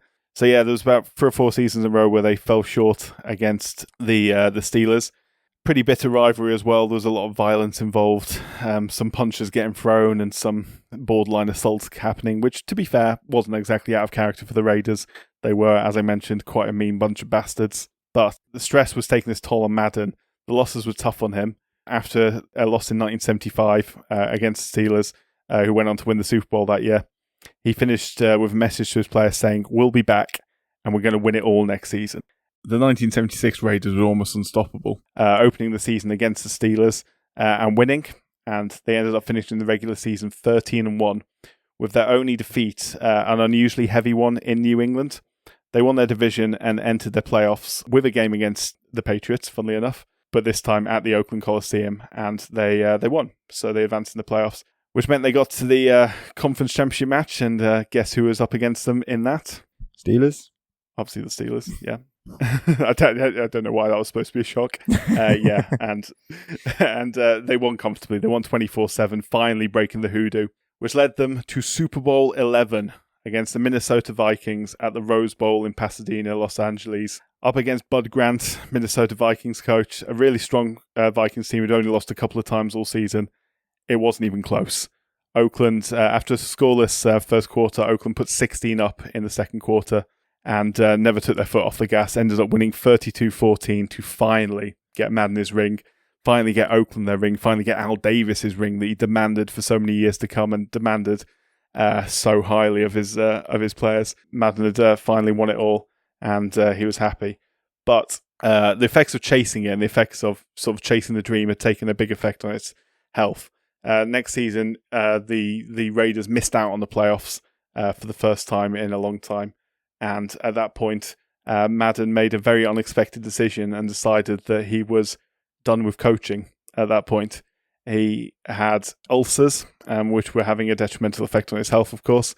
And he announced to the world at the age of 42, having been a coach for just 10 seasons, and becoming the youngest coach, among other things, to reach 100 regular season victories, that he was stepping down, citing the ulcer and occupational burnout as well. So yeah, early in 1979, he retired from coaching and moved into a new career as a broadcaster. Yeah. I'm not going to go into quite as much detail on his broadcasting career. Firstly, because I think it's a bit more discussed, and secondly, because this has taken a long time. But yeah, he started off with CBS Sports. He was calling lower profile games originally while he sort of started honing his style. But his big break came in 1981, where he was paired with play-by-play announcer Pat Summerall, and there is no more iconic a duo in maybe all of sporting history in terms of a commentator-co-commentator duo than Pat Summerall and John Madden. Their voices work so well in tangent together. Summerall was understated but had gravitas, and Madden was just boisterous and enthusiasm, like a big puppy. I mean, famously, Madden was... He'd happily put his name to any product that he thought was worth his time. So you'd be watching Madden talk football, drawing on the screen, drawing his X's and O's on the screen with his telestrator, famously circling players and saying, go around there and boom and this, that and the other. And then you'd be cut into advert break and there'd be Madden trying to sell you something as well. In the 1980s as well, something else came out which really did help cement John Madden's name in the sporting light, and that was the first Madden football game was released. Yes. Later developed by EA Sports and released as an annual game from the early 90s up until now. So anyone, as I said at the beginning, anyone who knows anything about American football at all will have heard John Madden's name, because you've probably played Madden football. You've probably played many versions of it if you're like me, and his name has obviously become synonymous with that. As a broadcaster as well, he worked for all four major networks in America, which is Fox, NBC, ABC, and CBS. He eventually moved to ABC's Monday Night Football, joining force with another legendary voice in American commentary, which is Al Michaels. He was a central part of the Thanksgiving football traditions in American football. So those of you who don't know, Thanksgiving obviously is a major holiday in America. It's a time where all the family gathers together, they sit around, and one thing everyone does is you watch football on TV. And John Madden was central to that, presenting a nuclear turkey with 6 or 8 legs to multiple players. Turduckens became part of the shtick. Like, he made appearances on a lot of TV shows as well.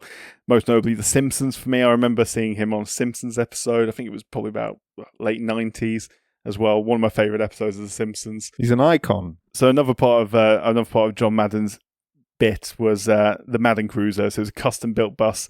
Obviously, he was scared of flying, so he used to drive around in this custom-made Greyhound bus, goes from place to place. The Madden Cruiser became so iconic that it is now on permanent display at the Pro Football Hall of Fame in Canton, Ohio. And he was just a man who was always more comfortable going from dive to dive bar to dive bar, diners to diners, than he was seeing it up in first class with men in suits and ties. He was a man of the people. He loved to see America. He loved to drive around America and go from place to place and meet people.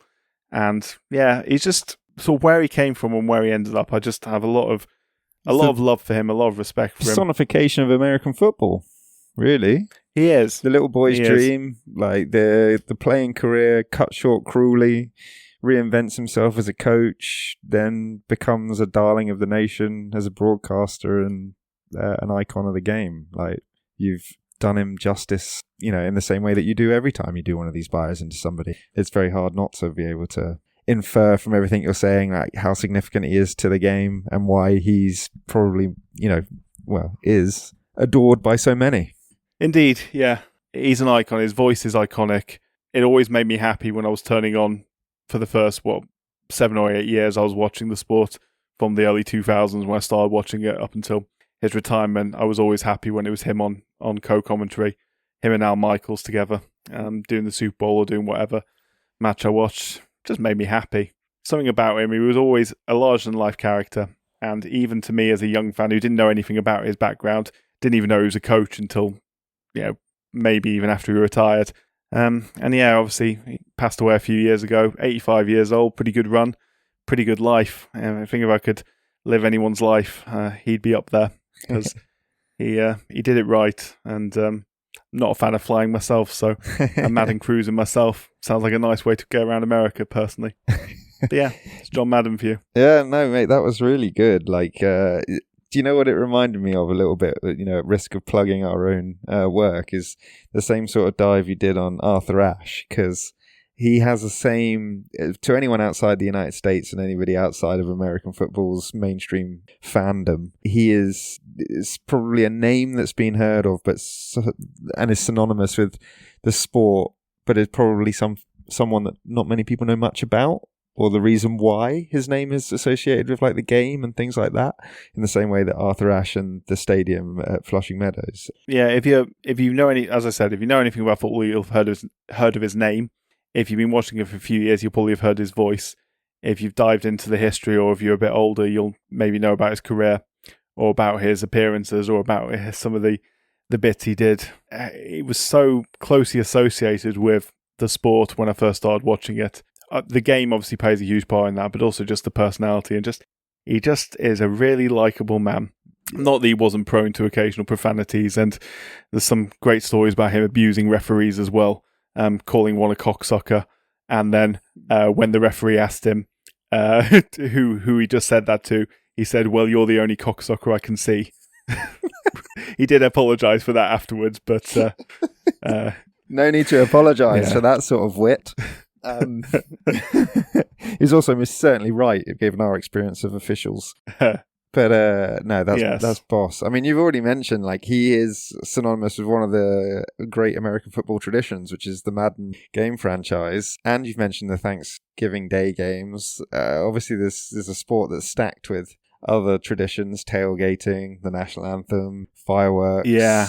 Crazy other team traditions. Christmas Day games as well. Yes, Christmas Day games. Team traditions like the Lambeau Leap, Terrible Towel, Atlanta Dirty Bird Dance. And I've also I put in my notes here, Philly fans, which I don't think is really a tradition. It's just that they're all mental. Yeah.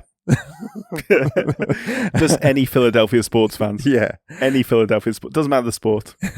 And there is one other tradition which is synonymous with American football, which I thought that we could just sort of pay a little bit of homage to, because it's difficult to fit the ladies into an NFL episode, but we can through the cheerleading, basically, which is a mainstay of American football culture.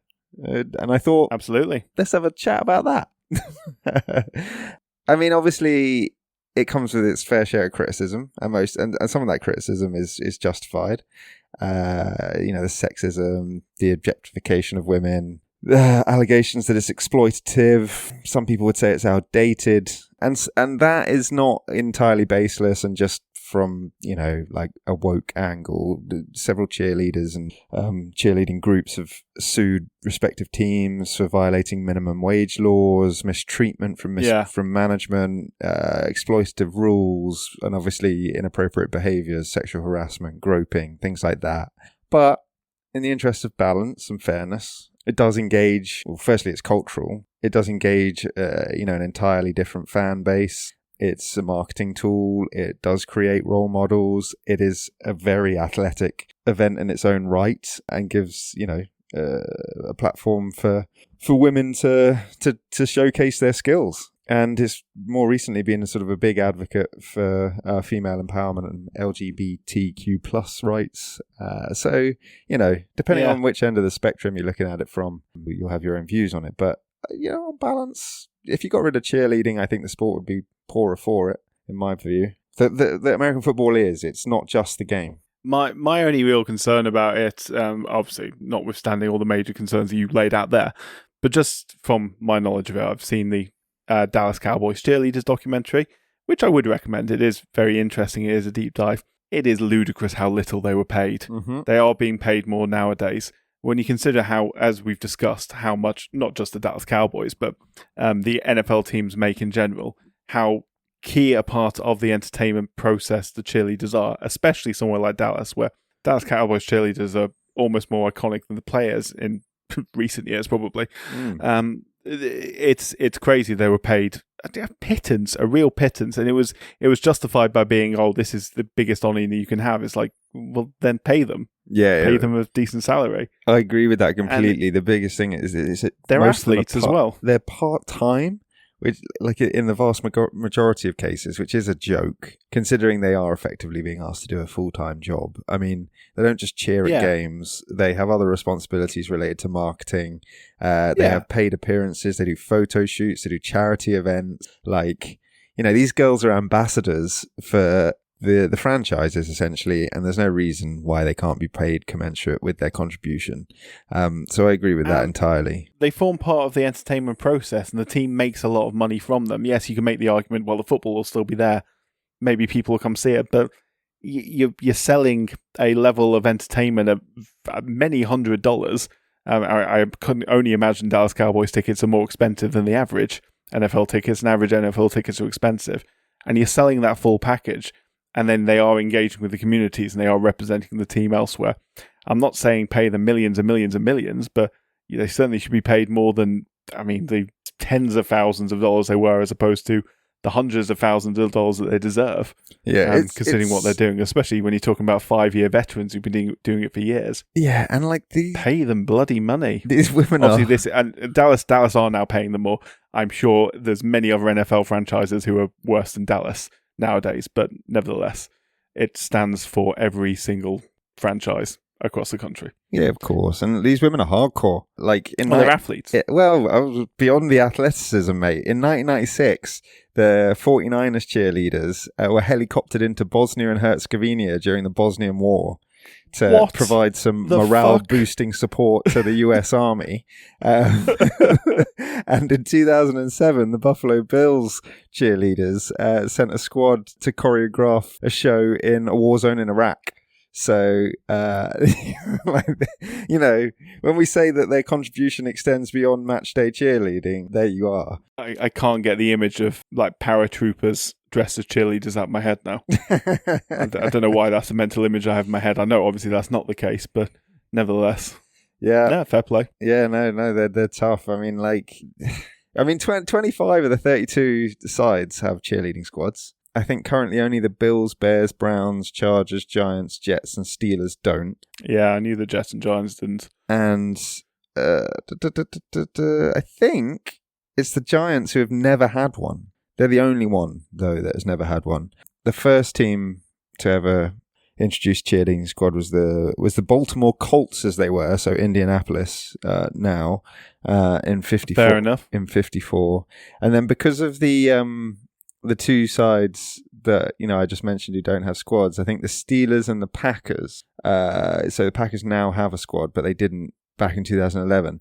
And so the Super Bowl between the Steelers and the Packers in 2011 was the first time the Super Bowl featured no cheerleaders, which is probably a bit of a shame, really. Yeah.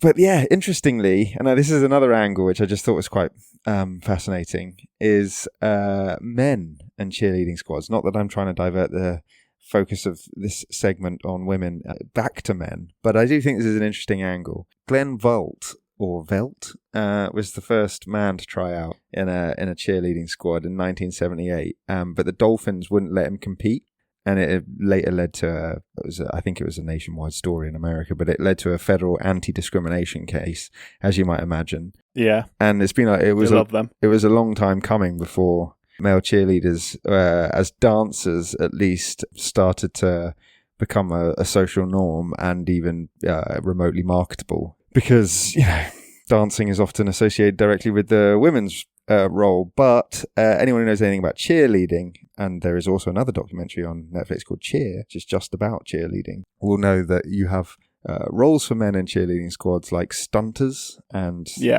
that's how most men have slowly been introduced into the cheerleading squads, and nearly all of them have men in their sides. The most recent side to try and introduce them were the Vikings this preseason, and obviously a section of the internet became incredibly vocal about that for reasons. I did notice that section of the internet. Yes. Yeah. So we won't emphasize or reiterate what their points were, because you can probably infer what they might have been. But the Vikings, to their credit, I think kindly suggested that if they have a problem, they might as well go fuck off. That's how I would put it, yeah. Yeah, and the other thing, just the other angle here, is Justine Lindsay was the first transgender woman to make a squad, and she joined the Carolina Top Cats in 2022. So yes, like mentioned it there, cheerleading is a mainstay, but it is controversial, and the NFL is stacked with fucking controversy, to say the least. Yeah, I mean, we could do a whole episode on controversy in the NFL, so I'm not going to try and rehearse any of it here, but we're talking, obviously, CTE, which me and you have spoken about before, bounties, which I didn't know was a thing, which is basically injure that dude. Yeah. Spying, team names, Washington, obviously. Controversial officiating decisions, you already mentioned the Immaculate Reception. Murderers. Yeah. One or two. Yeah. Aaron Hernandez, obviously. Gone forever. Yeah. Jovan Belcher, Jim Dunaway. There's a few. I didn't even know this, but Ray Lewis got charged. I bet he got acquitted. He did, yeah. Eric Which is mad. I actually didn't. I forgot about that until a couple of days ago when I was looking it up. Yeah. Loads of other crimes. Rape, burglary, domestic violence, sexual assault. I think scandalously there was a Minnesota Vikings boat party in 2005. Michael Vick, yeah. He was one of my favourite players when I first started watching the game. Mm-hmm. As anyone who played Madden would probably similarly feel, because he was great to play with on the game. But, Russian yards. Ooh, boy. But yeah. He also liked fighting dogs. Yeah, which is a bit of a character flaw, to be fair. It is. And probably the more contemporaneous of... Is it a controversy? I guess it is in America. Colin Kaepernick and the 49ers and the knee. I mean, it's more... Well... It's a controversy depending on... It is a controversy. Yeah. Your position would depend on what part of it is a controversy. How the NFL collectively came together to oppose him and make sure he never played in the league again, or his taking a knee in the first place, blah, blah, blah. I mean, your First Amendment suggests that shouldn't be a controversy, but here we are. But yeah, I mean, like, we haven't even got into some of like the post-regular season controversies, which we'll probably save for our post-season episode, which will inevitably come up. The tuck game, for example. Yeah, like it's... You heard of that one? No, I haven't, but I'm sure. How Tom Brady ended up getting his, I think his first ring, one of his early rings for the Patriots. Anyway, we'll come to that in a future episode. Controversial decision that was, not any murder or anything like that, I should say. We've got the playoffs coming up, which is where we can dive back into all this stuff. But yeah, I mean... We can dive in whenever we want, Ben. Do you know one of the things that I love about the NFL, though, is that it's yes, record appearance holder. Do you know who it's held by? Record appearances? Yeah. I did guess Tom Brady. Negative. No. I love this. It's held by a Danish guy. Oh, yeah, the Vikings kicker. What's his name? Morten Andersen. Yeah. Apologies to all my Minnesotans out there. 382 games started, or appeared in, rather. He also ranks second in field goals ever, 565, and points scored, 2,544. He's got the most consecutive games scored in, 360. In addition to his league accomplishments, he's also the Saints' all-time leading scorer, 1,318. Points. Played predominantly for the Saints, but as you've already mentioned, he also played for the Vikings, the Chiefs. No, I was getting mixed up with Gary Anderson. You can ignore me completely. Okay. I was getting mixed up with Gary Anderson, who was a famous kicker for the Vikings. He did play for the Vikings, though. Right. He did briefly, but no one's gonna. I'm going to look like an idiot unless I correct myself now. But I'm happy to own that one. I was thinking of Gary Anderson, not Morten Andersen. But no, that's still cool, regardless.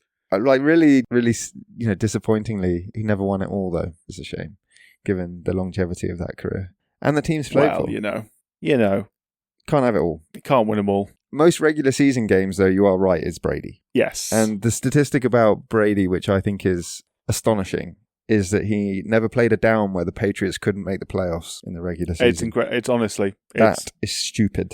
It blows my mind. Yeah. Like, he missed out on the playoffs, but he only missed out on the playoffs at, like, full time. Yeah, literally at full time. Like, he never played a down where he couldn't make the playoffs. He went into the last match of the season always with a chance of making the playoffs, at least. Yeah. Absolutely Crazy. Insane. Most consecutive starts is Brett Favre, but he's not a nice man, so he won't dwell. Brett Favre. Again, another one I used to like. Again, like, Not there's CTE issues there as well. Yeah. Well, not that I'm trying to defend it. Does that explain the embezzlement and the sexual harassment? No, it doesn't, Ben. Anyway, most touchdowns, a legend. Sure, you'll get it. If you... Most touchdown passes? No, just most touchdown. The man crossed the line the most number of times. Jerry Rice? Yeah, of course. 208. Yeah. Most touchdowns in a regular season, is insane. I don't know if you'll get this. Adrian Pearson? No. LaDainian Tomlinson, who scored LaDainian, yeah. 31 times in 2006, which is also the Chargers. Unsurprisingly, the most points scored in the season, 186, and the most consecutive games with a touchdown, 18, which is mad. That is mad. But yeah, can I just say, I know I shouldn't really say this, but OJ's 73 season, incredible. It's a very awkward thing to talk about, isn't it? It's incredible. Yeah. He ran for 2,000 yards. And he's like, his rushing stats are incredible, but Emmitt Smith dominates most of them, but 73 OJ, Jesus. Turns out, I mean, in 1973, he'd never done anything wrong at that point that we knew of. Yeah, exactly. Turns out 20 odd years later, he might not have been such a great guy, but here you are. I could, honestly, if it wasn't for the fact he turned into a multiple murderer and the rest, I could easily have been sat here talking about O.J. Simpson for this episode, because O.J. Simpson, obviously legendary NFL player, big media personality in all these adverts and everything.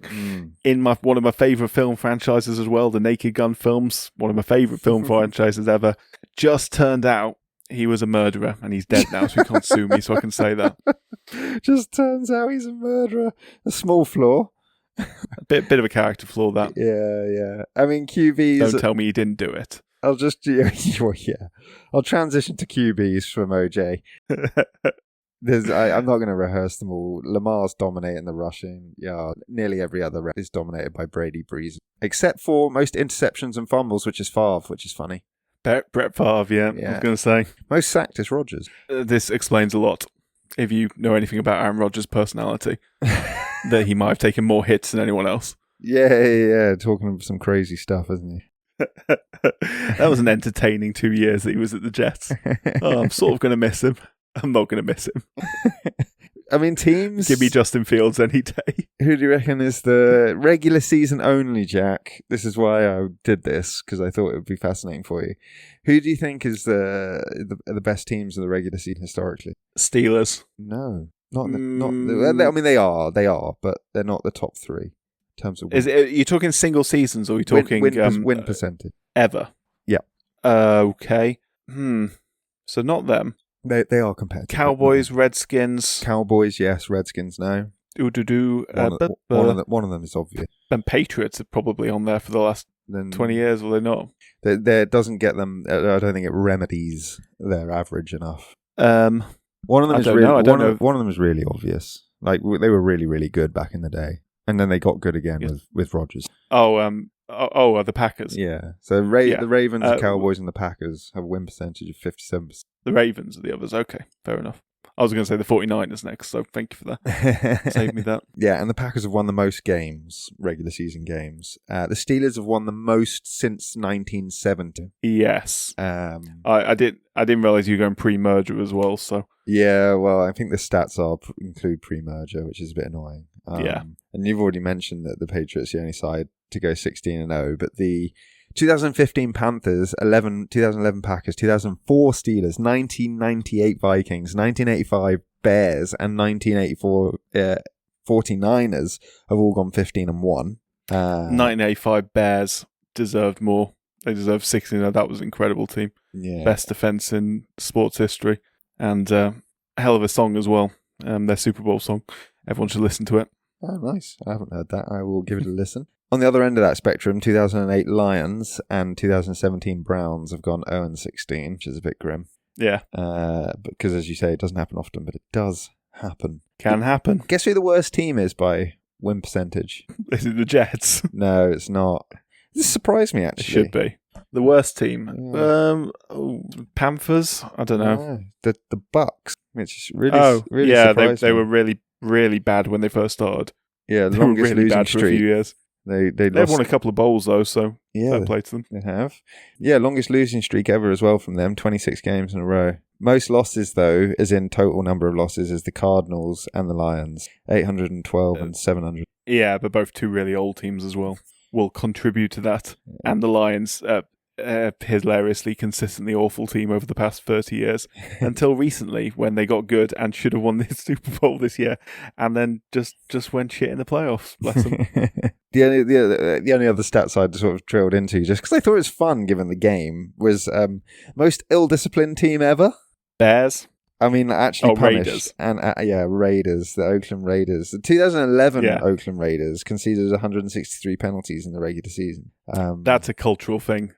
That's definitely a cultural thing with the Raiders.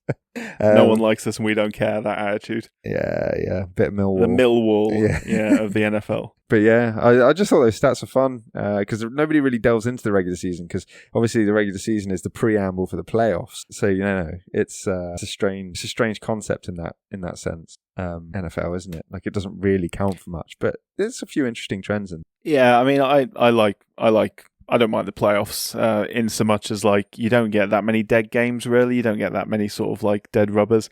It usually takes until like week 11 or 12 until a team is completely out of a playoff chance. You can go on and spark a run. Obviously, as a Jets fan, you get used to exactly how long your hope lasts into a season. They're great at building it up. They've been really good at actually draft picking over the past few years. They've been really good at sort of even bringing in free agents, at least free agents on paper, who should do well. And then they'll build up your hope. They'll even play really well early in the season, like they did last season, the game against the Patriots, where they were just the most controlled I've ever seen the Jets play. It was brilliant. And then they just remind you eventually around week 4 or 5, no, actually, it turns out we're a barrel of shite, and you're an idiot for choosing to support us. Not that I bloody did. It was my mate Matthew's fault. He got me into it. He gave me my first hit. You're I've been addicted since. You are a to the misery. You're a sucker for the underdog, like all us British people as well. So, well, I fell in love with them because they were so awful. Yeah, like, and I'm not being a Jets. For many years, I was an NFL fan without a team. Like, I struggled to find an emotional bond with a team to connect to. And then, like 5-6 years ago, the Jets were so bad that they couldn't even be bad enough to come bottom of the league and get the first pick in the draft. This was the year before Zach Wilson got drafted by the Jets, where Trevor Lawrence was also available, and the Jets managed to win their last game of the season to not finish bottom, not get the first overall pick, and ended up with Zach Wilson instead, who has since been moved on. So yeah, it's only been like 4 or 5 years, but it's in my blood now. I'm fucking hate it. I'm still a teamless man. Yeah, but you're a big Lamar fan, aren't you? I'm a big Lamar. He's my guy. He's the one I want to see win it all. He's entertainment deluxe. And that's what I'm here for. Yeah, that whole team is, and they're too good really not to have at least been to a Super Bowl with him under center. They are too good. Like, not just obviously the offense is gone with him and Derrick Henry, but defensively as well, they're strong. No excuse really. Yeah, well, we'll see how they get on this year. It's going to be the usual suspects, isn't it? You'll have the Bills kicking around with Josh Allen. You'll obviously have the Chiefs and Mahomes kicking around. You were saying earlier... Yes, that AFC is stacked. These are all AFC teams you mentioned so far. Yeah, well, 49ers, stacked. 49ers and obviously the Eagles as the holders. Yes, these are now NFC teams. Yeah, you said earlier, and I think this is... a nice way to end it, maybe. And you're saying, like, it's all about who's got Brady. Who's got using Brady as a would it be adjective? Yeah, I guess an in this intangible. yeah, using it as a title as an ingredient. Yeah, like who has Brady? Like, not the man Brady. Who possesses who Brady? has Ben Stokes, as we also described it. Or Redgrave. So who went back? Who has Redgrave? Who went back so against the wall when all the pressure's on? Not only can maintain their performance, but can find another level there to win games in difficult circumstances. And ultimately, when you look at this crop of quarterbacks, the one who has Brady is Mahomes. Obviously, they did not have a good Super Bowl last year. That game got very far away from them very quickly.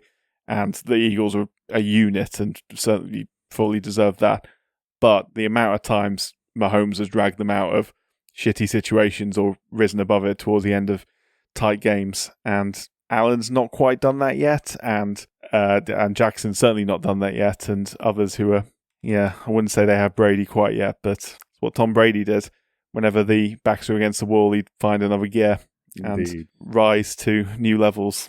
So, yeah. We'll see. Never had the best arm. He never had the most passing range, but he just got it done when it mattered.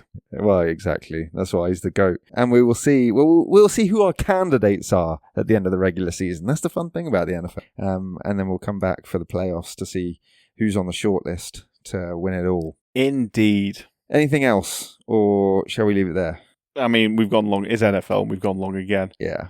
So no surprise there. Apologies. Thank you for everyone for sticking with us this long. Best end it there. Next week we are World Athletics Championships. Yeah, fun. Which is great. New sport.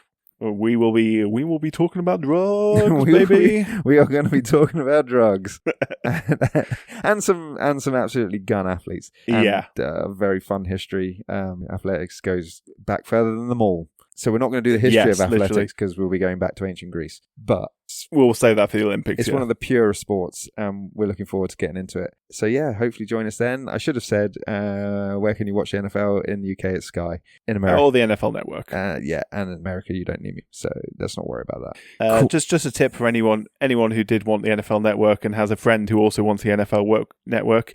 You can register with one account and watch it on 2 locations. So, just a tip to anyone who might want to do that. Oh, nice. Save yourself half the money. Good stuff. I only know that because Matthew, my aforementioned bastard of a friend who got me into this supporting the Jets, suggested that to me. So, I may or may not be doing that. If anyone's listening from the NFL Network, I'm definitely not doing that.